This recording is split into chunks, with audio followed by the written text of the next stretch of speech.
Hi, I'm Sarah from Long Acres Alpaca Farm, and we're going to do some halter training today. So before we get started, I want to go over a couple things about halter training and catch areas. First of all, when I start out halter training, I try and figure out which one I think is going to be the quietest, because I always like to do the one that's going to behave the best. The rest of them will watch that one, and they'll kind of feed off of either their anxiety or their calmness or whatever. So again, try to pick out which one you think is going to be the calmest and the quietest, and that's the one you want to start with. So I like to start in a small area. First time I put a halter on, it's going to be just seconds. It's not going to be long at all. And they're going to do one of two things. They're either going to jump up in the air and be all over the place, highly dramatic, or they're going to lay down and pretend to die. So those are the two scenarios that we can usually expect when we put a halter on. One thing I will say is probably the most important thing is to make sure the halter fits well. So I spend a lot of time going over that particular aspect. I'll show you that when we go ahead and put it on this animal. So I have two halters here today with me. I have a black one and a red one. I color code things around here so that I can get something in a hurry. I don't have to look and see what size it is. So my black ones are my regular adult size. My red ones are for more yearling and juvie sizes. So I'm not sure which size she's going to fit. She's not been on the halter before, and we'll give it a try. So just follow along with me. And this girl is very high strung, so I have no idea how this will work out, but we will see. So I'm going to go over here. I'm going to call her name so that she knows that I want her. I don't want to catch her. I don't like the element of surprise. I want it to be very predictable when I go over to get them. So I'm going to call her name, and I'm going to walk her into the corner, hopefully, and put my arm around her and then put the halter on her. So I'm going to turn my back to you for a moment, but you can follow along with me. So come on, Finalmente. Finalmente, she's back here in the corner. Hi, Finalmente. And now I have her. I do want to show you a hold that we use a lot here. One thing about alpacas is less is always best. So the lighter the hold you use on these guys, the better off it's going to be. So this is a hold that I like to use. This hand, whichever one is going to be here at the chin, just very easy, lightly rest underneath that, and the other hand just rest back behind their ears. So you can see I'm putting minimal hold on her. I'm not gripping her. If you grip them, what does that say to them? Well, it tells them that they should be really scared.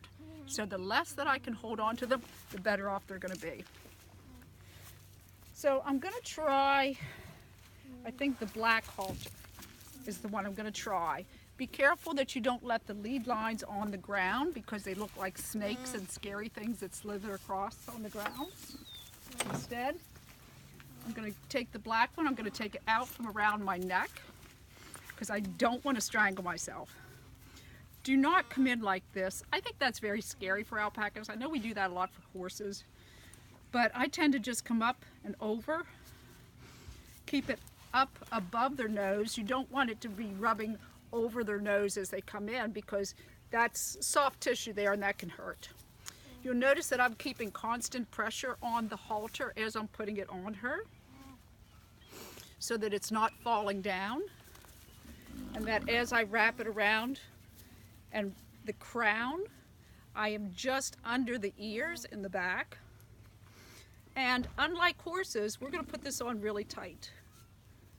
Now, this halter is not going to fit.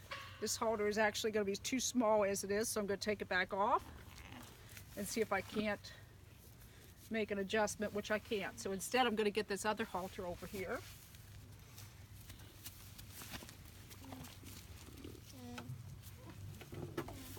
And try the red one.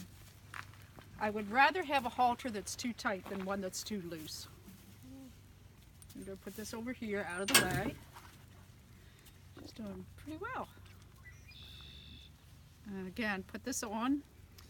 Now, this time when I take it around, I can make that nice and tight, which is how I want it. I don't want it rubbing on their nose. I'm going to hook this in. I don't like to have loose ends out hanging around that can scare them. You'll notice I'm keeping a firm grip on her the entire time. The nose band needs to be the whole way back onto the back of the nose. This one does not go back as far as what I would like it. She is actually in between two halter sizes. She's not down here in the soft part of the tissue. She is back on the hard part of the nose, the hard cartilage, which is good, but I'd like it to be back just a little bit tighter. But you can see it's on there pretty snug. I can just get one finger up through it. Now I'm going to take up the lead line. I'm going to go back to my very light hold, which is what I'm doing right now. I'm going to move out of the way for the camera so the camera can see. And this is probably about all the more I'm going to do today. Just leave her here like this. I'm going to just see what she's going to do so I know for tomorrow. I'm just going to very gently let go and see what she does.